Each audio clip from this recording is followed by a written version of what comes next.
भक्ति में मन परिहित में तन,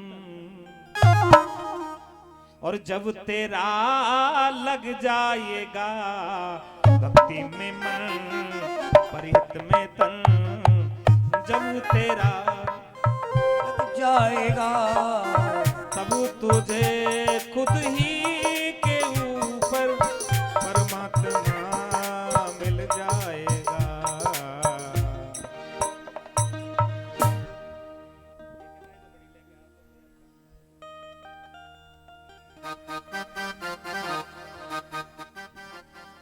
साथ देने जो चले थे छोड़ ही सब जाएंगे, डाल कर तुझको चिता में लौट घर सब आएंगे। पाला था जो तन जतन से माटी में मिल जाएगा, तब तुझे खुद ही के अंदर परमात्मा मिल जाएगा। कब मिलेगा? जब तू परमात्मा का पाएगा भगवान के दर्शन पाएगा, और बाहर से लेने नमूद हृदय में जो ध्यान लगाएगा। कहने लगे महाराज, श्रीमद्भागवतम शास्त्रम कलौ कीरेण भाषितम। उस समय की बात है जब परीक्षित के सामने मृत्यु का भय उपस्थित हुआ। देवता लोग आज क्या करने के लिए आए? अमृत का कलश लेकर के आए। महाराज, परीक्षित के सामने मृत्यु का भय है, आप इन्हें अमृत दे दीजिए और हमें कथा अमृत दे दीजिए। विचार करने लगे, आज ये देवता इतने परमार्थी कैसे हो गए जो स्वयं ही अमृत को देने के लिए आ गए हैं। एक बात आई आदि पर्व में, क्योंकि महाभारत में 18 पर्व में एक आदि पर्व है जिसमें गरुड़ की मां वनिता अपनी कद्रू की सहचरी बन गई, सेविका बन गई। गरुड़ जी महाराज कहने लगे, मां पराधीन सपने सुकनाई, पराधीनता में बड़ा कष्ट है, कैसे मतलब इससे मुक्ति होगी? कोई उपाय है, कोई इलाज है तो बताएं।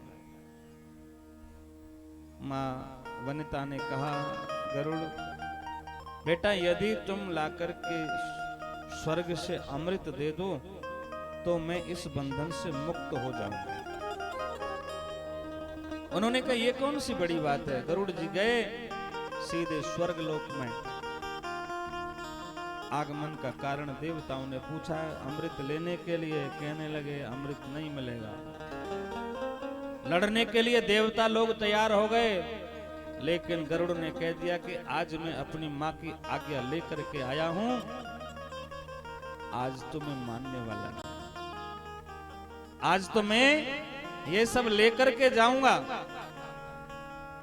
लेकिन जब देवता लोग परास्त होने लगे, कहने लगे महाराज आप ये कर क्या रहे हो? किनको अमृत पिला रहे हो? सर्पों को। सर्पों से तो वैसे ही दुनिया घबराती है। कहने लगे कोई बात नहीं, मेरे को अमृत दिखाना है, पिलाना नहीं है, आप वहां से अमृत कर लेना। तो आज वहां से अमृत लेकर के गए और देवता लोगों ने आज उस अमृत का हरण कर लिया। जब अमृत का हरण कर लिया, लेकिन आज ये देवता खुद ही देने चले आए। तो आज बड़ा आश्चर्य हुआ। बोल गोविंद भगवान के। आज हमारे यहाँ माताओं के प्रति अनुराग कम हो गया है। गरुड़ जी महाराज अपनी माँ के लिए देवताओं से लड़ गए और हमारी व्यवस्था क्या हो गई है? दो तरह की देवियां होती हैं, एक भले घर की और एक, तो दोनों की बात सुना देता हूं। पहले सुनाता हूं बुरे घर की। घर में विवाह होके आया, देखने लगी, या तो मुझे साथ में ले चलो,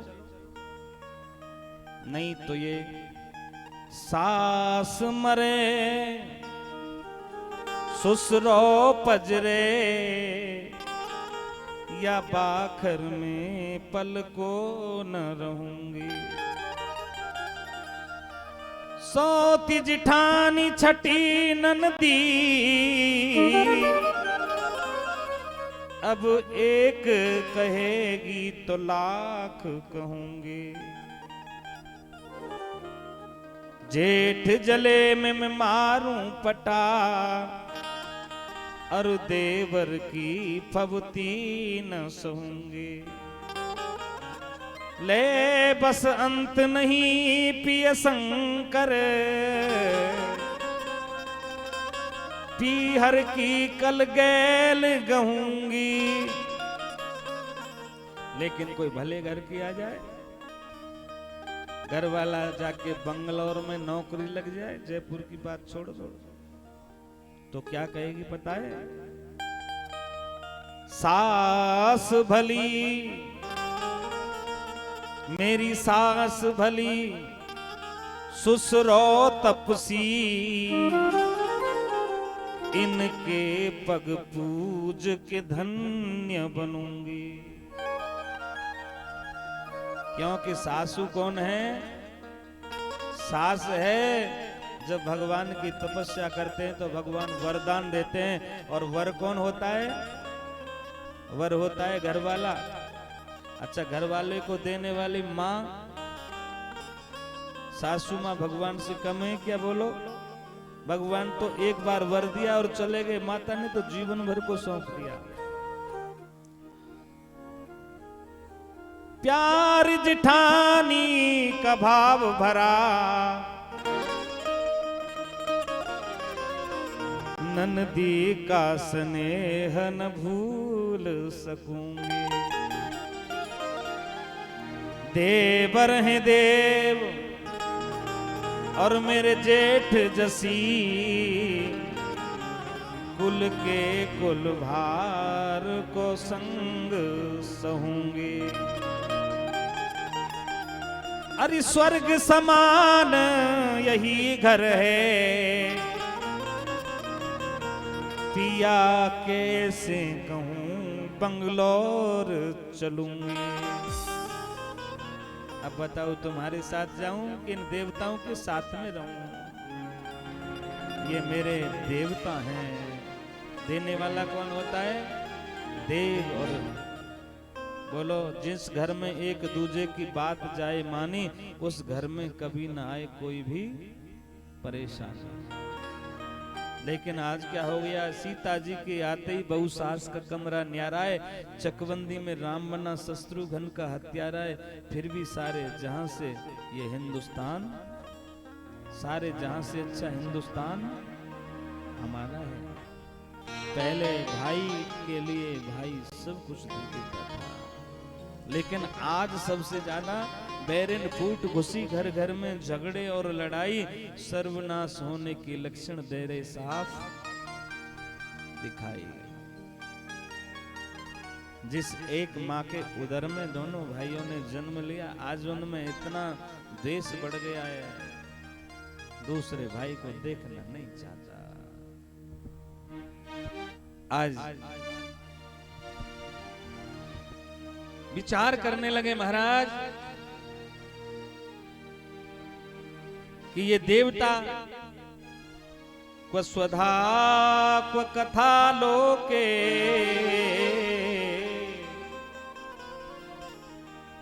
क्व कांच क्व मणिर्महान। ब्रह्मरात्रो विचारयैव तदा देवांगहासः।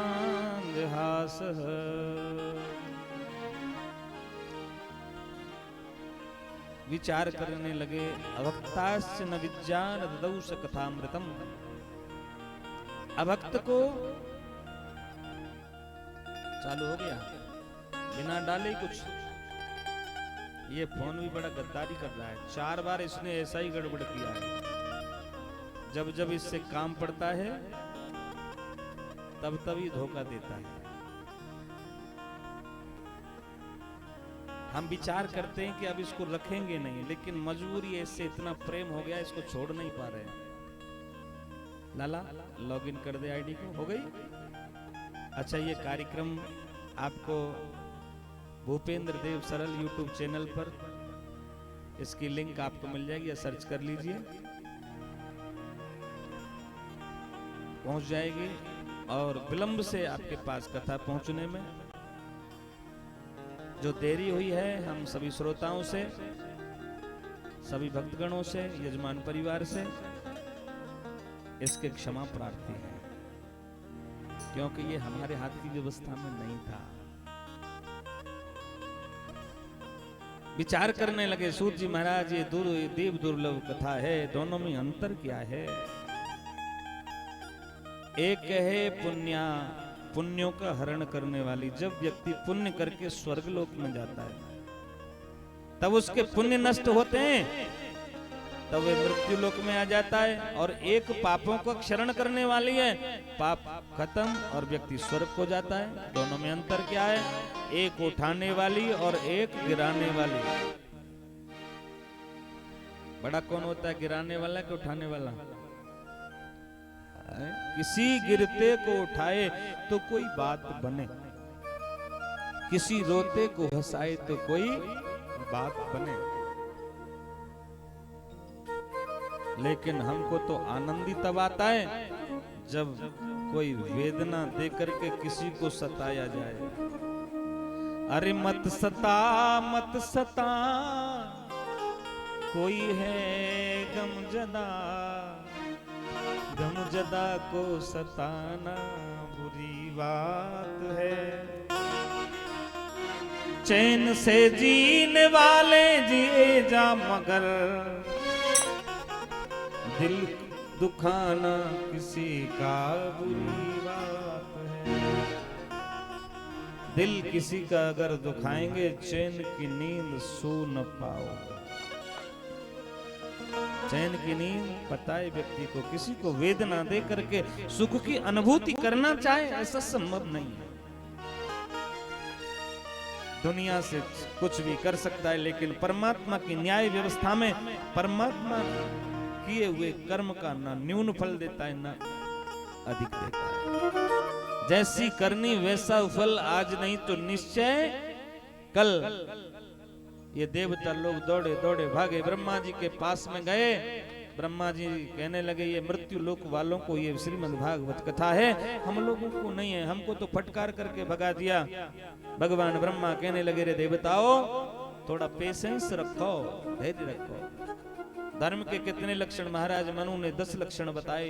मनुस्मृति में धरती क्षमा दमोस्त्यम शौचम इंद्रिय निग्रह धीर विद्या सत्यम अक्रोधो दशकम धर्म लक्षण। कितने लक्षण हैं? सबसे पहले तो धैर्य है। अरे 7 दिन की ही तो बात है, 7 दिन में जो परिणाम होगा फिर हम विचार करेंगे।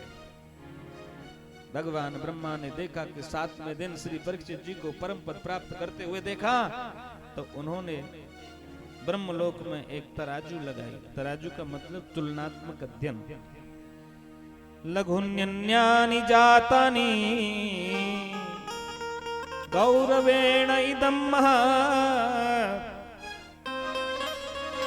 तदा ऋषिगणा सर्वे विस्मयं परमं ययौ। सब साधन पड़ गए हल्के, पलड़ा झुका कथा अमृत का। सारे साधन, सारे धर्म ग्रंथ भागवत की तुलना में गौण हो गए। जब देखा मैं निरे भगवत रूपम शास्त्रम भागवतम कलऊ, ये कलयुग के कलुषित प्राणियों का कल्याण करने के लिए ये भगवान के मुख से निकली हुई भागवत की शब्द संहिता है। बोल दीनबंधु भगवान के जय हो। श्री सूत जी महाराज कह रहे हैं कि ऋषियों, ये कथा कैसे आगे बढ़ती है। कोई मुमुक्षु, कोई जिज्ञासु जब प्रकट होता है, जब ये कथा आगे बढ़ती है। और कथा जब आगे बढ़ती है, ये कथा सुनना ही अपने आप में बहुत गौरव की बात है, करना तो बहुत कठिन है। हमारी कथा शायद चोमू में चल रही थी उस समय, दादाबाग कॉलोनी में। हमारे पास फोन आया श्री बाबूलाल जी शर्मा दिल्ली से कि मेरे ताऊ जी बताए, क्या बताए, ब्याजी उनकी इच्छा है भगवान की कथा कराने की। मैंने की तो अच्छी बात है, उनका फोन आएगा, ठीक है। फिर धीरे धीरे बात थोड़ी सी गोलमोल होने लगी। फिर एक दिन फोन आया, फिर हमने किया, मैंने क्या रहा कथा का, उन्होंने कहा कराएंगे, जल्दी कराएंगे। फिर उन्होंने तारीख एक निश्चित की। फिर हमारा जयपुर आगमन हुआ। बाबूजी ने, माताजी की इतनी प्रबल इच्छा हुई कि कथा जल्दी से जल्दी हो जाए। शायद लग रहा है कि 20 दिन पहले ही संकल्प हुआ। अति पुण्य प्रताप फले जग में, तब सुंदर संत समागम हो। एक जन्म का नहीं, जन्म जन्मांतर के, कल्प कल्पांतर के जब पुण्य पुंज एकत्रित होते हैं। क्योंकि रामायण में भी कहा है पुण्य पुंज बिनु मिले ही न संता, और दूसरी जगह लिखा है बिनु हरि कृपा मिले नहीं संता। हरि की कृपा हो गई, और इस हरि की कृपा ने पूरी प्रकृति को ही हरा कर दिया है। बोलो है? अभी हरियाली तीज गई है और इतना बढ़िया वातावरण परमात्मा ने कर दिया है कि पूछो मत। पहले कूलर और एसी से जो रहना बड़ा मुश्किल हो रहा था, अब परमात्मा ने व्यवस्था एकदम सही कर दिया है, सब एकदम ठीक ठाक।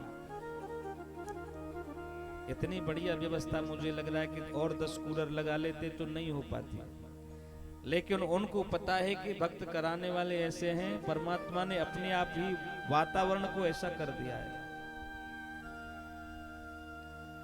आज देखा तो श्री नारद जी को शनकादिक मिले। एकदा ही विशालायाम चत्वारः ऋषयो मला, सत्संगार्थ समायाता ददृशोस्तत्र नारदम। विशालापुरी धाम बद्रीनारायण, जहाँ सनकादिक चारों भाई मिले और श्री नारद जी को मिले। नारद जी का चेहरा एकदम कांतिहीन। कहने लगे, नारद तुमने तो जीवन में कभी भी, तुम्हारे जीवन में आसक्ति नहीं रही है, संचय करने का कोई प्रावधान तुम्हारे जीवन में नहीं रहा है। अरे और दुनिया तो अपना बढ़िया मकान बना लेती है, लेकिन आपने तो आज तक झोंपड़ी भी नहीं बनाई।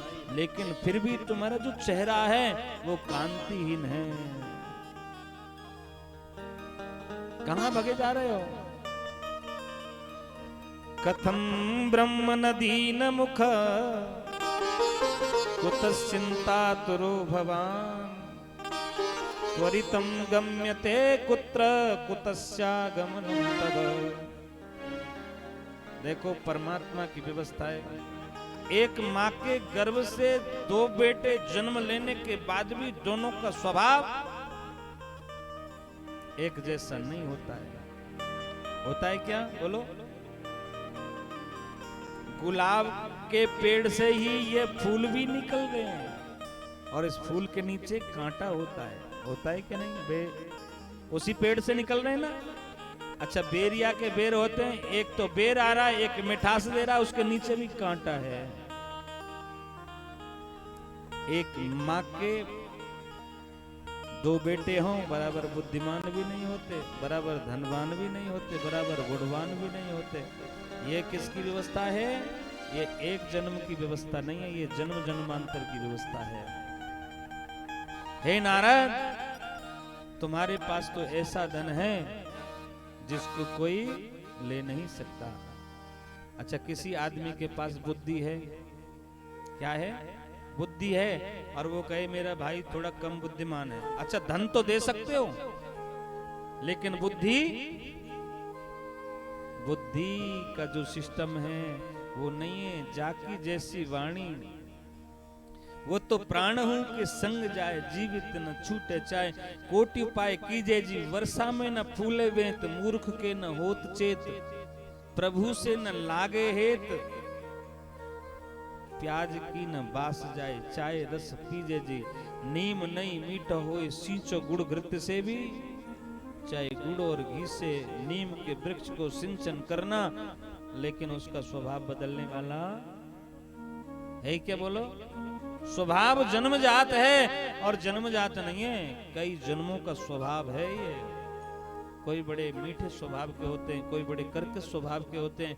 किसी व्यक्ति से बार बार मिलने का दिल करता है, और किसी को देख लेते हैं तो एक बार में दिल मिलने की कौन कहे, दिल जलता है? बोलो। ये शरीर कितने कोष का है? ये शरीर 5 कोष का है, और इसमें सूक्ष्म नस नाड़ियां ऐसी हैं, इसका जाला अरबों नस तो हमारी रीढ़ की हड्डी में, जो सेकंड के लाखवें हिस्सा में हमारे माइंड को सूचना पहुंचा देती है। इसका जाला खोला जाए तो 5 कोष में फैल जाएगा। और इसमें 5 कोष कौन कौन से हैं? अन्नमय कोष, अन्नमय कोष जिसमें हमारा भोजन करते हैं। प्राणमय कोष जब प्राण रहते हैं, मनोमय कोष, विज्ञानमय कोष और आनंदमय कोष। ये 5 कोष हैं। किसी व्यक्ति ने 10 वर्ष पूर्व गाली दे दी हो, वह व्यक्ति सामने आ जाए तो गाली प्रकट हो जाती है कि नहीं? बोलो। कि भूल जाना चाहिए? क्यों? क्योंकि वह कहां रहती है, कौन से कोष में रहती है? शब्द संवेदनशील है। कमर में चोट लग जाए तो कमर उसे सहन कर जाती है, लेकिन देखो आंख में छोटा सा तिनका गिर जाए तो आंख सहन करेगी? बोलो। नहीं करेगी, क्योंकि आंख भी संवेदनशील है, और आंख से भी ज्यादा संवेदनशील शब्द है। बाण का घाव भर जाता है, लेकिन वाणी का भाव कभी भरता नहीं है।